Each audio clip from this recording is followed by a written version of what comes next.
Hello, my beautiful darlings. You have landed at SOULSPACE, my podcast show with me, NICKYALAN. I'm a psychic medium. I communicate with angels. I'm an author.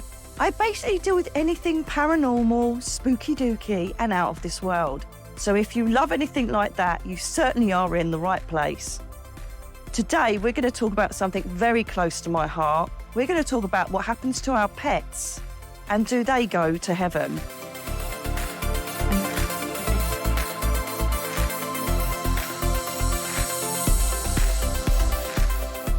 Now, I know, because I've had dogs all of my life, that it is an absolute heart-ripping, rending pain that happens when we lose a lovely little pet. It can be your cat, your dog, a goldfish, whatever it is that you have invested your heart, soul and love into. When they go back home, it is horrific. And I always remember my mum saying to me, what the hell do you have dogs for? Because you are so devastated when they go. And I say, well, I used to say, I still do to her, I'm in the spirit world.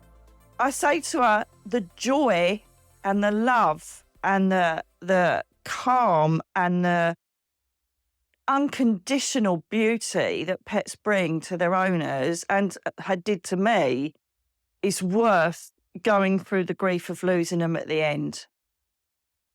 And the grief is, I feel, us honouring the love that they brought us.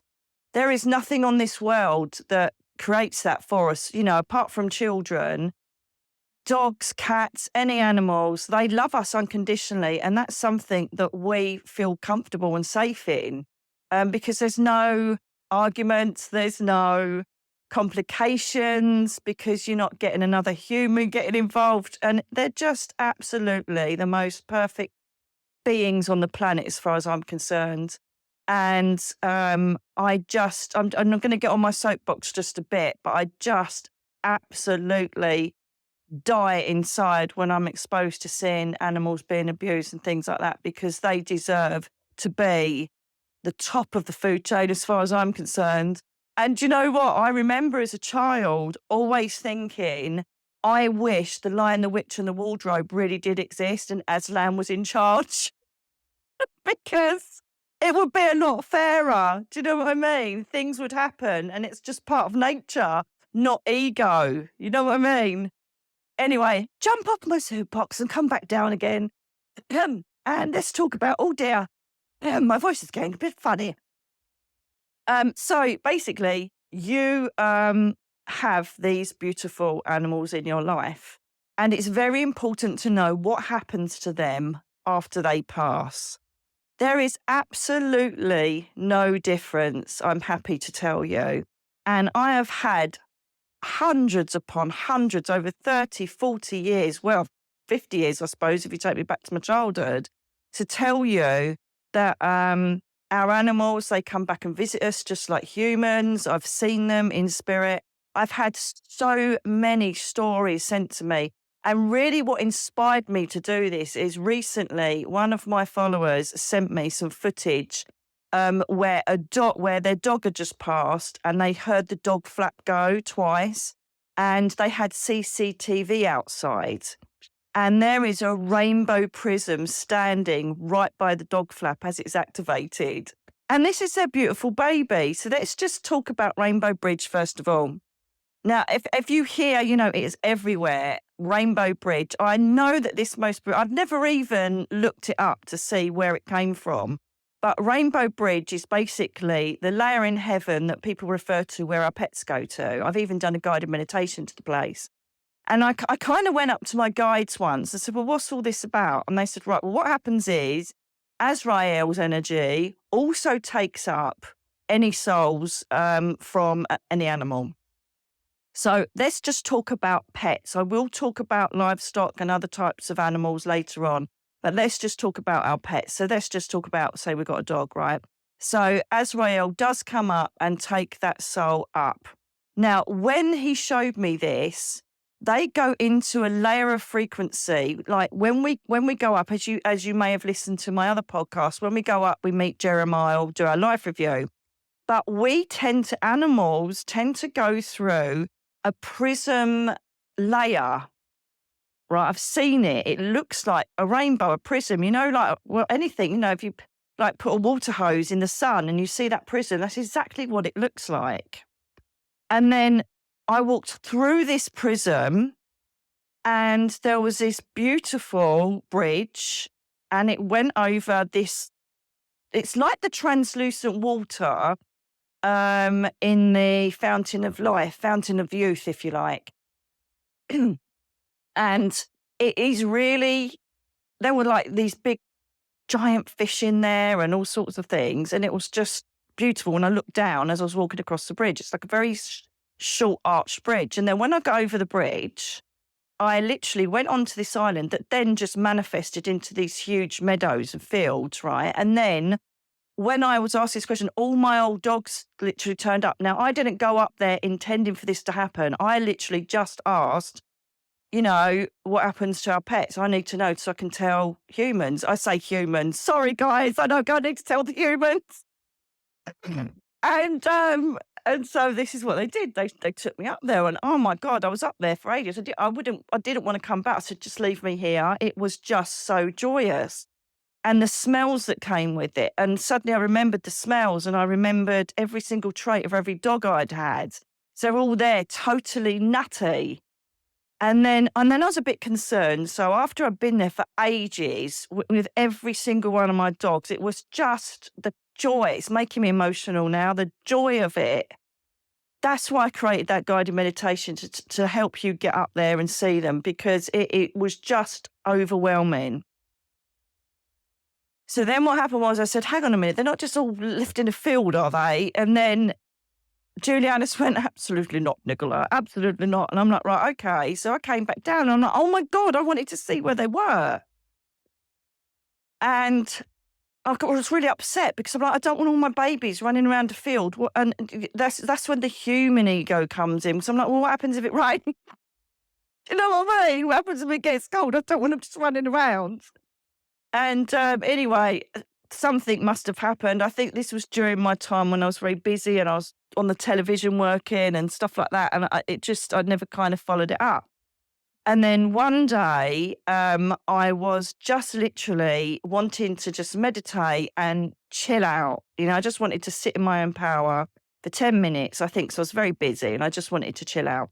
If I actually think back, I think I was just about to do a big show. And I thought, I'm just going to meditate, just like connect back in, clear everything from the day and just make sure everything's okay. And then I heard, and I thought, what the hell's that? And I saw my dad. And he was like, you're right. And I had a tiny little chat. And then he whistled and Mina, the dog that had passed, my baby that had passed, at the time, my bull mastiff came trotting up next to him. I went, oh my God, are you looking after Mina? He goes, yeah, I look after them all. He goes, a lot of them though go round to Nan's and just chill out by the fire. And so then I suddenly got rocketed to my Nan's lounge. And it's really weird because it's not any lounge I've recognised my Nan living in. Do you know what I mean? It was just really weird. It's just this really lovely, comfy, open fire burning. My Nan sits next to the fireplace. My granddad's normally out in the garden because that's what he always used to love doing anyway. And I was suddenly sitting there and she goes, well, do you want a cuppa? So hey then, so I'm having a cuppa. And then Mina was laying at her feet. And then she said, oh, the others are out running around. And I saw even my very first dog, Tammy, like as a child. And, I saw Tammy and I just thought, oh my God, this is just so wonderful. My dog's there from my very first time of connecting with, an animal energy as a child. And I just felt so at peace knowing that they don't just run around Rainbow Bridge. That is just obviously the layer of frequency they go to get healed and, run around again. Because I have to say, when I saw them all, they were running around like nutters, right? So, we tend to, like we do with humans, think, oh my God, they couldn't walk and they were incontinent or they're really old or, perhaps they went really young. But they literally are back to puppyhood again. They are just literally how you remember them, but full of energy running around. And so I sat there and we didn't say much, to be honest with you, because I obviously can go up when I want. And I suppose anybody else would be like, what happened to this, that? And I've asked all those questions over the years about the afterlife. And I just sat there and then my dad came in and he sat down. And then Mina, I was so emotional. Mina then just moved slightly and put her head on his feet. And she used to do that with me. And it was just so beautiful.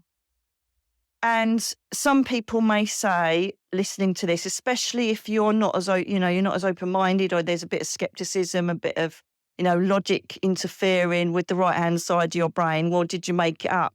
But what happens then is that you will get some synchronicity or a backup. Okay, so then the following, I think it was about 3 days later, I was doing a circle.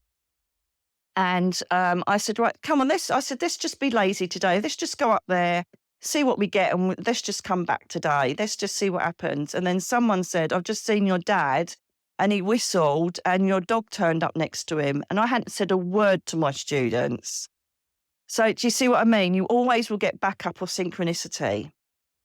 The most beautiful story I remember just coming to my mind was when a lady literally emailed me, I think, or I did a reading for way back. And I went, oh my God, I'm so sorry. I feel like your dog's got cancer. I'm really, really sorry. She goes, yeah, I know. And I said, I'm so sorry, but I think you know. And this is a thing, when mediums and psychics talk about, illnesses and if someone's going to die, they do not have the right or the means to say that. So if anybody ever says that to you, that's just absolute pants, right? We are not God.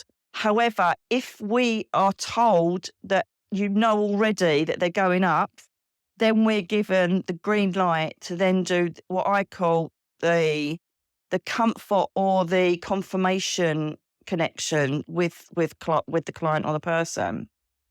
And I got the thumbs up, so I knew that she knew had been told that a dog wasn't going to make it. And so I said, right, okay. So I said, listen, darling, I said, this is what you need to do. You need to start preparing your children, not telling them that obviously your dog's going to pass, but you are, talk about Rainbow Bridge and the exciting place that, doggy heaven is, and, just talk about that. She goes, I can't do that yet. I said, that's no problem. I said, but, just do that. She goes, okay. Anyway, I gave her loads and loads of different things to help her, crystals and things to help her, deal with the grief that was coming. And obviously told her my stories and gave her the evidence about her dog already, who was alive. So, she knew that where her baby was going to go in the end. And what's really incredible is that when the dog did pass, she said to me, I needed to write to you to say, you were right, he did pass at this time, blah, blah, blah, blah, blah. She said, but what was most incredible was, because I didn't talk to my children about the Rainbow Bridge or anything at all. I just thought I would tell them about that after the passing. And when she came down the stairs the following day, her children were drawing at the table. And her child, she was only a little one, said, look, Mummy, isn't this lovely? And there was a picture of the dog she had drawn and a huge rainbow next to it. And she said, wow, why have you done a big rainbow, darling? She said, because that's where, I can't remember the name of the dog, let's just say, I don't know, Mia, because of my baby girl that's just gone. That's where Mia is now. And so she took a photo of it and sent me it. And I went, there you go. I said, children already know. Don't even have to tell them. And so she said to her, well done, darling. That's exactly right. That's where Mia is. She's in Rainbow Bridge and she'll be with Nanny and Granddad, blah, blah, blah, blah, blah. And that was just beautiful. Another time a lady had lost her dachshund, and this is all going to be in the next book. The book after next, got Earthwalkers coming out next, and then we've got What Happens When We Die. And she sent me the photograph, and oh my goodness, it is just unbelievable. She'd lost her dachshund, and she liked to make loose leaf tea. And she drank the tea, and in the tea bags in the bottom, she looked, and there was the most perfect form of a dachshund you've ever seen in your life. I'll try and drag it up and put that on YouTube, actually, on the chat, on one of my videos, because it's just, you can't even go there. It literally is a photograph. It looks like a photograph of her dog. She sent me the photograph. I'm like, oh my goodness, just incredible. So, you know, we get the synchronicities. They know we need that. And so either our guides will tell them, or our family will go, come on, let mummy know that, and daddy know, or whatever, that you're living on and that you will meet again, just like any babies and all the rest of your family. They're part of our soul cluster.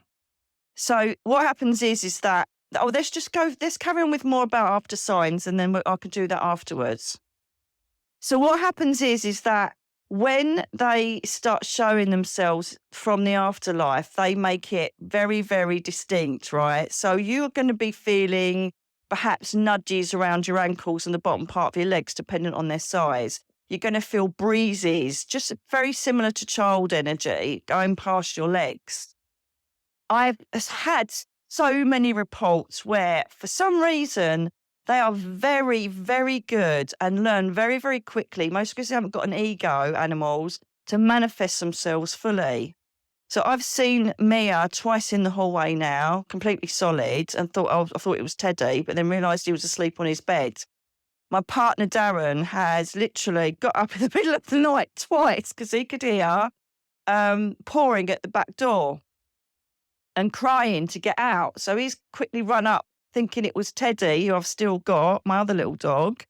And he's got there and there's nobody there. Twice that's happened. And that's Mia literally pouring at the door and crying to get out. I just love it. And then, you know, she's even worked out a song with me when she was at the rescue place that I got her from, Many Tears. Which is amazing. But for anybody that's looking for dogs, like, you know, you've got full breeds there, you've got everything. Many Tears Rescue. Look it up if you want a dog, because there are some amazing dogs that need forever homes there. Just thought I'd put that in there. And her name was Mooney. And after I knew when she was going, and when she was just about to go, I had to do that awful thing of taking her to the vet, because I knew she needed to go home. And I invoked Archangel Azrael and Archangel Ariel. Archangel Ariel is the archangel of the planet, of the animal kingdom, and the weather, basically. But I always call her in. She also helps with space chakra stuff, but I always call her in to help with Raphael when it comes to my babies, to my fur babies. And I invoked them to come down and come and get Mia along with Azrael, and to make it all perfect. And it was perfect. She was literally in, she was given a sedative, and within a couple of minutes she was kicking like she was running, and that gave me so much joy. And I knew already that her soul was with my angels and that she was being taken home. And it was like 2 days later, and I'm going to say about this just to show you what happens. It's only a few months ago my baby went up. So I was absolutely beyond devastated. If you've read my book, Me, Myself and I, you'll know that my 2 dogs kept me going, Teddy and Mia. And for her to go home, it was just, thank you for keeping me alive. Thank you for literally being with me throughout that time. And all of again, if you know me, you'll know that all of the people, the animals that pass over, always come and see me 2 days after. So she'd passed on the Saturday, and on the Monday, it was a bank holiday. It was the coronation weekend. And on the Monday, I was beyond upset. I was devastated. And my partner said, come on, let's go out. He goes, what do you want to do? And I'd always wanted to go to Bodmin Jail. And so he said, come on, we'll go up to Bodmin and we'll go up there and just get you out of here, and let's just do something to distract us, because we were both so upset. So I said, okay then. So I didn't even acknowledge that was 48 hours after she had passed, 2 days after she passed. So we got in the car and we got to Tamar Bridge. For people that don't know that's a bridge that links Devon to Cornwall, if you're listening from across the pond. And suddenly I saw Mia, and she was literally laying next to my nan's feet in front of that fire. And it literally just flashed in my head. And I went, oh my God. And I went, Mia, darling, I just said it out loud.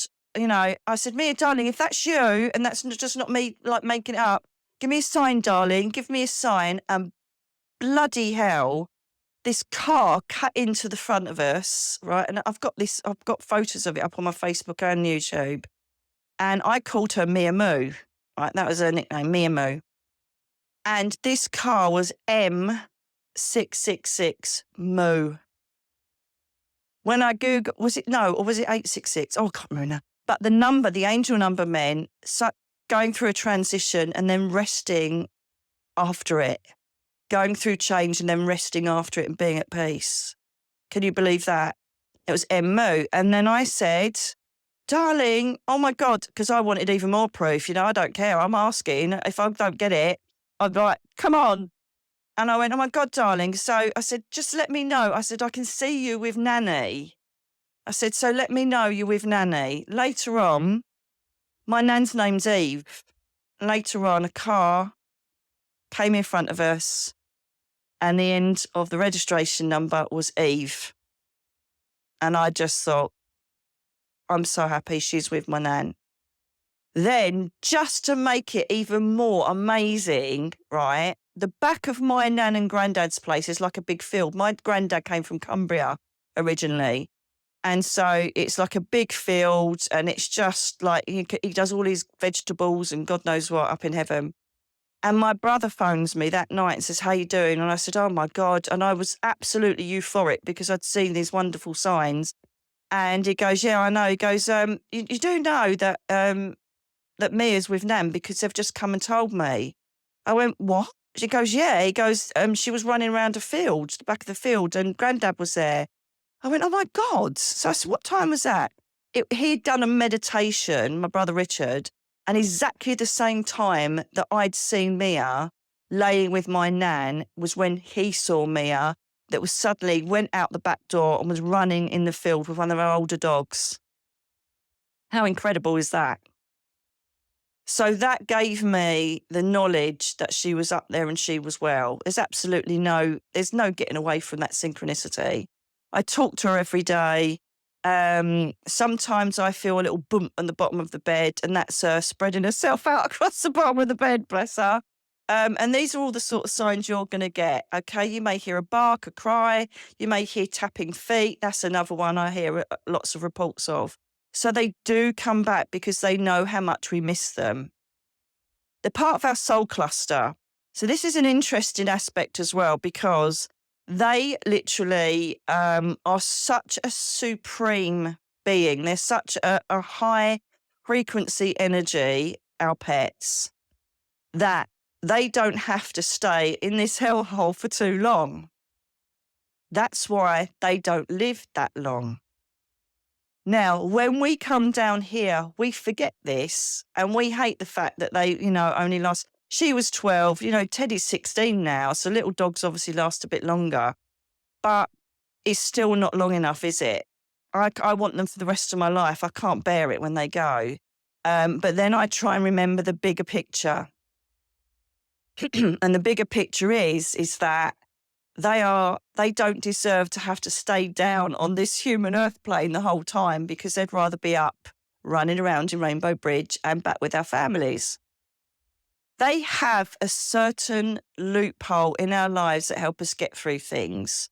I know 100% that my Mina, she was down here because I got retired from the police and I needed that unconditional love and a distraction of having a fur baby during that time.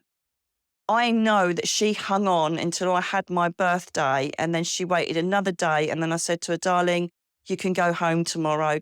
When we go and see the vet, you can go home. And she did. And I remember one of my old friend's dogs and he was very, very poorly and they just were so distraught. And I went up onto the landing and sat with him. I felt so guilty afterward. I said, go home tomorrow. You've done enough now. Come on, go home. And he did. And I felt guilty because I thought, I'd killed him. But I was just giving him permission because I think they hang on. And I don't know, this is another thing. And it's a bit of a grey area because, yes, we all have our destination times that we go up. And I wonder if sometimes, they can have a bit of control, most probably hours or days. But it just feels like sometimes they do hang on. And the reason I say that is because I've actually said you can go home, and they do. So sometimes perhaps we do hold them here for a couple of days, even though it's definite they need to go up. Perhaps it's a more fluid energy, an animal energy, that they can hold on a bit longer. But then we hear of it, don't we, with humans? But I'm still told there's a definite time and date for humans when they go up. So that's just something I keep asking, and they really don't care. So I'm going to have to leave it at that they do sometimes hang on. Most of us in our soul contract agree when we're going to have animals come into our lives to help us through whatever we do. And they do, don't they? If you look, they help us through losing someone else. They help us through depression, losing jobs, whatever, lockdown. And that's the problem we got now, because there's a load of lockdown victims, animals that now need homes. However, that's what we do. We agree for them to come down and help us. Now, this throws another little spanner into the works. I'm going to talk about it in a minute, and it is, do animals reincarnate back into other animals? Darlings, just to let you know, if you go to my website, NICKYALAN.co.uk, a pop-up will pop up. Yes, it will. It'll pop up. And it will give you the opportunity to join my subscribe tribe, where you will receive newsletters. These give you loads of personal anecdotes of what's happened in the week. I also love to give you giveaways and give you inspiration, spiritual talk, and also a beautiful little angel card reading at the end. It really is building into a wonderful community, just the newsletter in itself. Don't forget, I'm on YouTube as well, where I give you loads of different videos to help you in your spiritual development and awareness of the angels. And just an exclusive for you, there'll be a new Channeling Heaven program, where I shall be literally going up to the Crystal Palace and bringing direct messages to you from the angel realms and the spirit world to help humanity. And on top of that, if you really do want to take spiritual development a stage further, have a look at my shop, where I provide many guided meditations for your development. We have the 10-hour tarot course, the Prism Living spiritual development course. We have the QR tarot cards, which are wonderful, and loads of other stuff, including my books, if you'd like a signed version. So pop over to the shop area of my website, where you can just delight yourself in buying all sorts of wonderful spiritual things. Enjoy, enjoy, enjoy. And I look forward to connecting with you both in my tribe on YouTube and through my newsletter. Now, this is the weirdest thing. I can categorically assure you that if you lose a baby, there is absolutely no way the same soul comes back into another baby. All right. It just goes against the laws of attraction with human energy. All right. I've been told that time and time again and been shown it.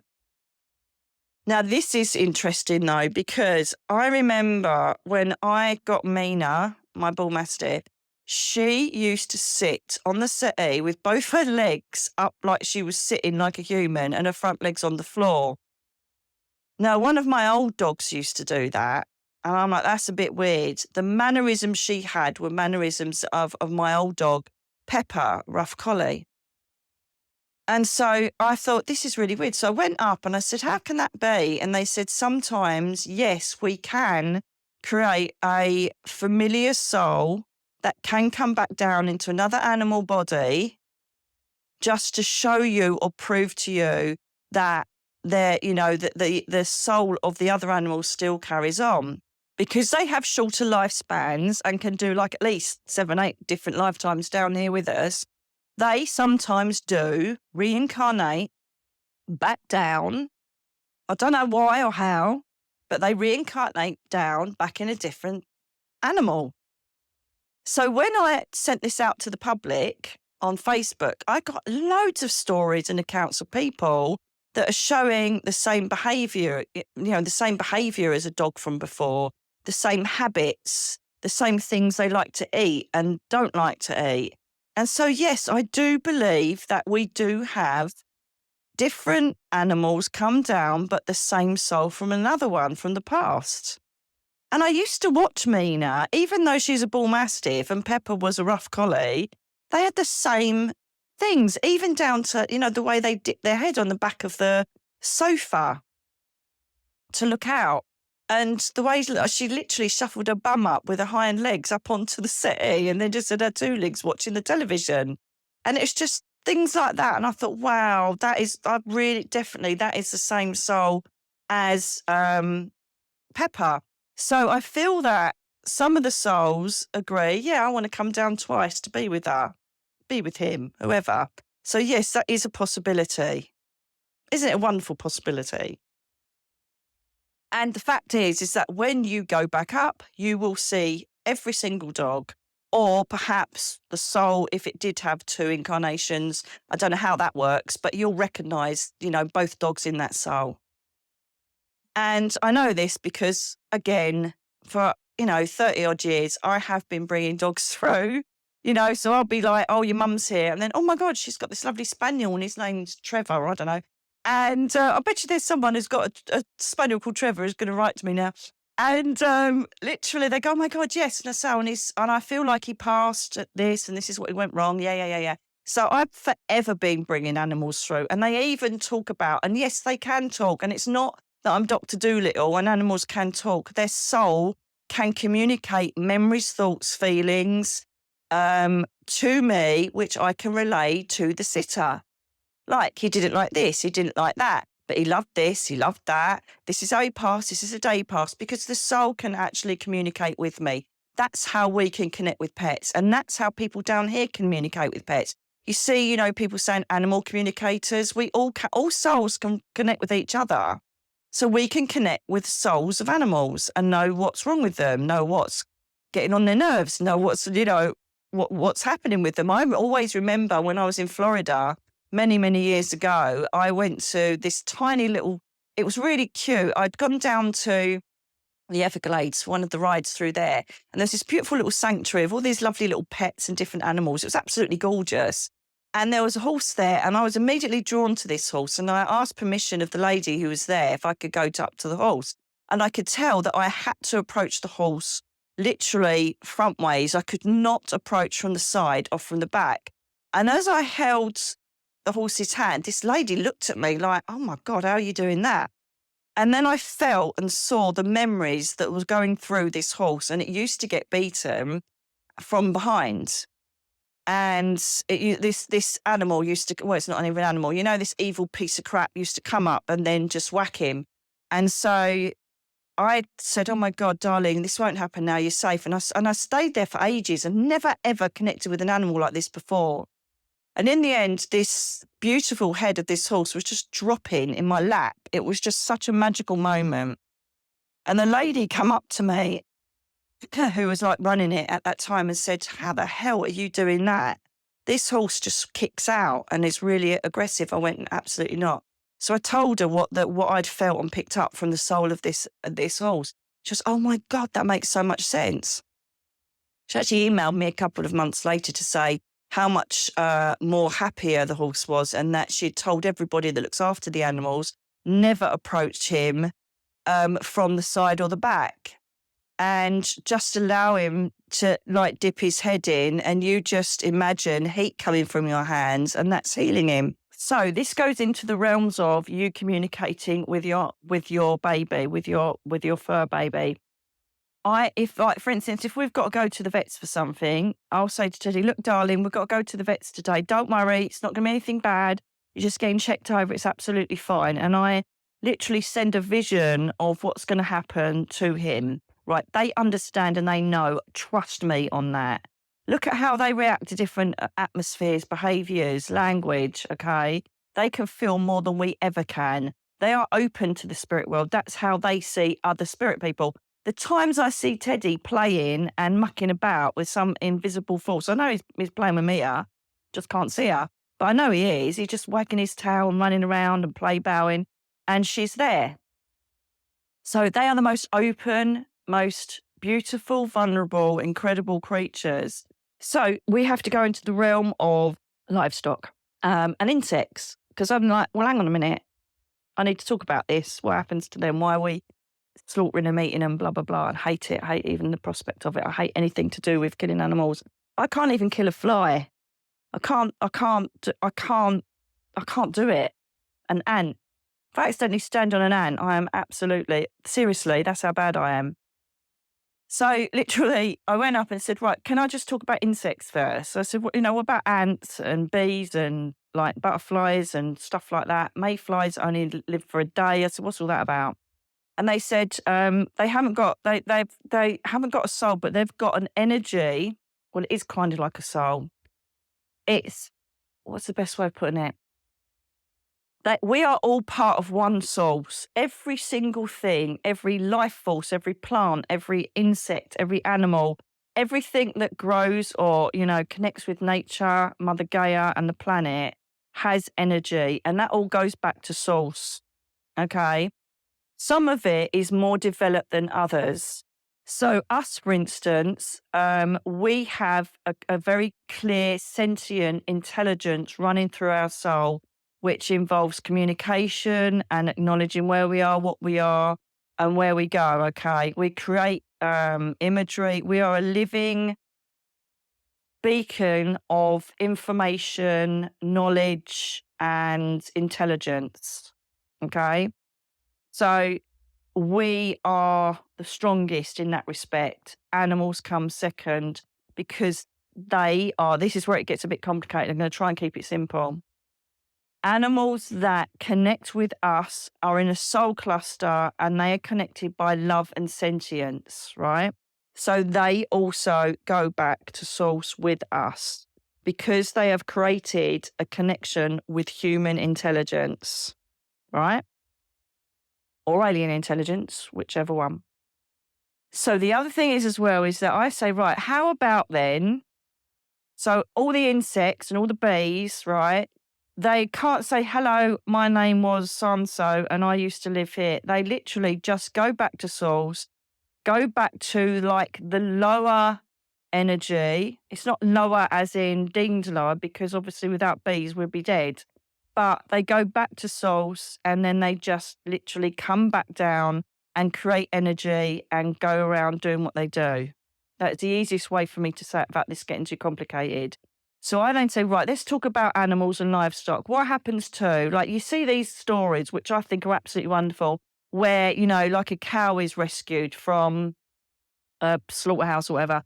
And then you see the cow cuddling the rescuer and they've got this sentient connection where some of them even like walk up to the porch at a certain time because they know they're going to get a cuddle and all this. You think, oh my God, all animals have got intelligence, have all got sentience, have all got awareness.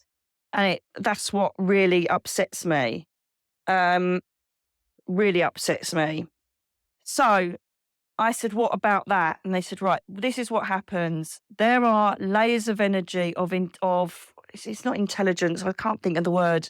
There is a layer of awareness, sentience, and acknowledgement in souls in animals. Now, what happens is that when they come down here, like for instance, livestock, or they're here just for a certain amount of time, they don't have a need or a want or a will to sentiently connect with somebody. However, after a certain time, they can develop an intelligence where they want to experience connecting with humans. This is how it was explained to me.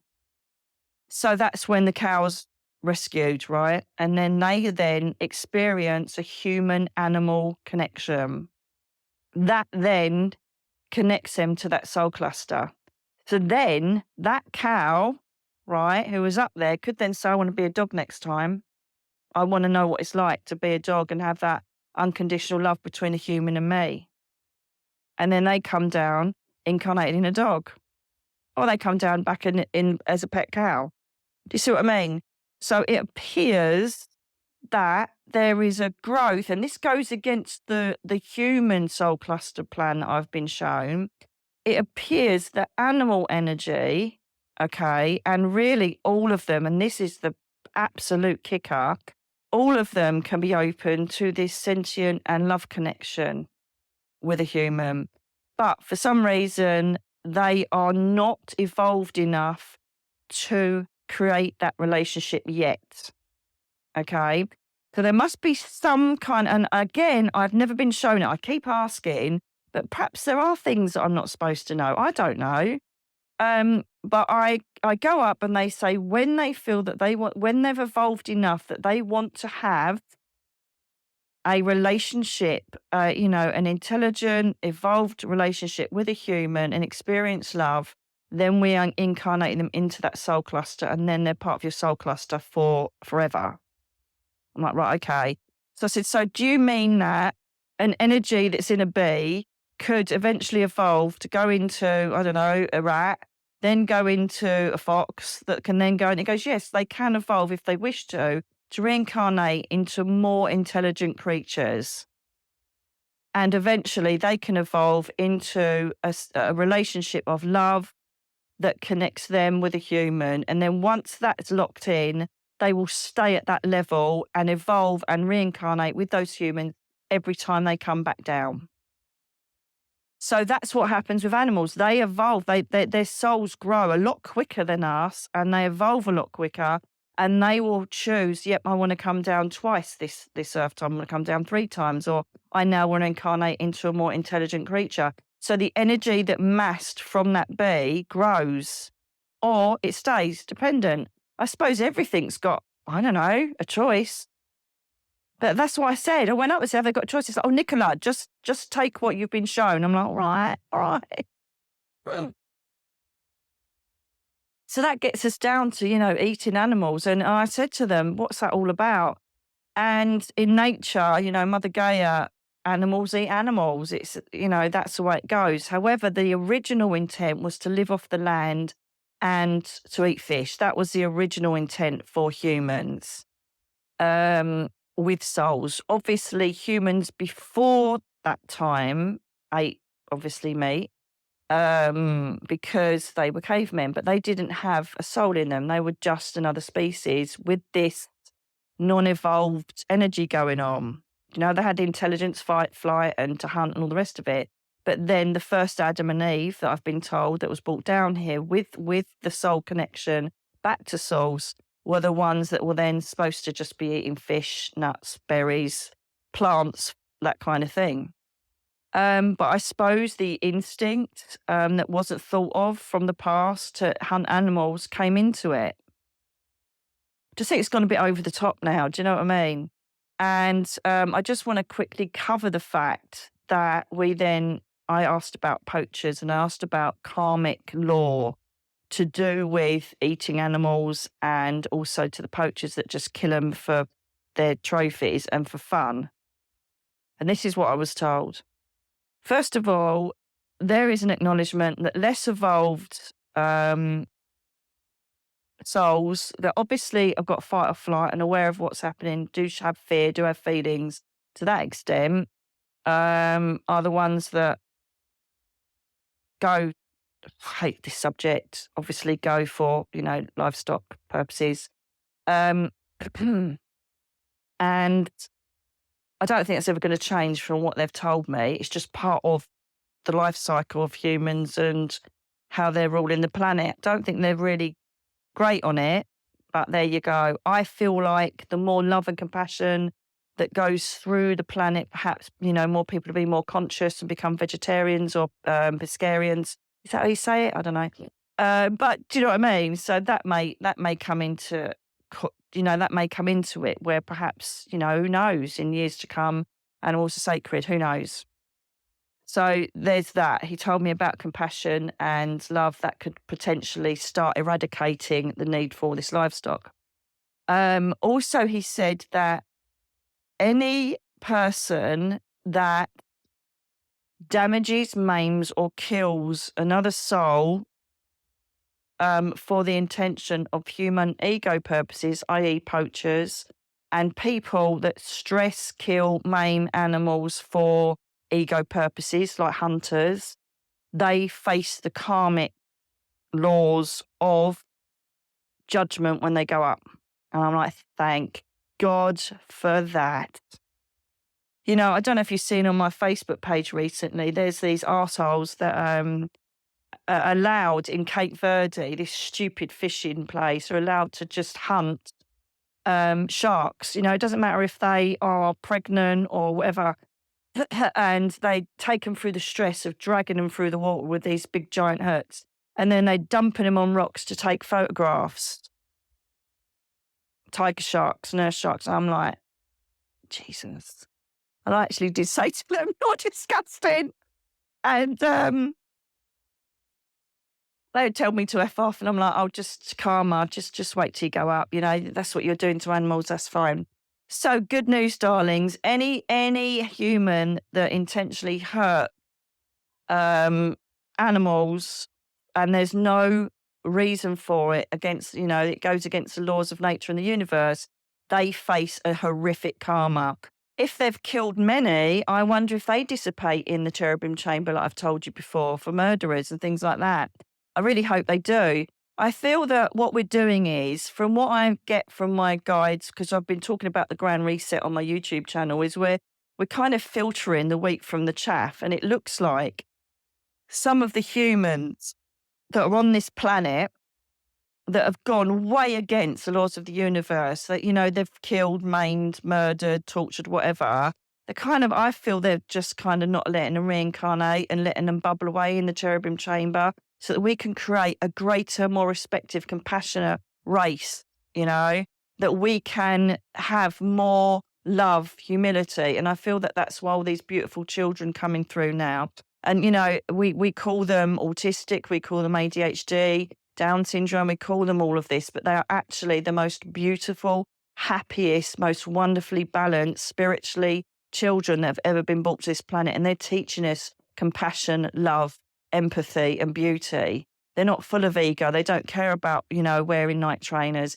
They just are here, loving water, loving nature, loving animals. Why do you think they do love animals and water and nature? Because they are showing us what we really should be spending our time on: respecting the planet, respecting the animal kingdom, respecting everything that grows here. So the next time you think about killing a spider, oh my God, there's karma with that as well, I'm telling you, because they represent spirituality, spiders. They kill all the nasties in our house.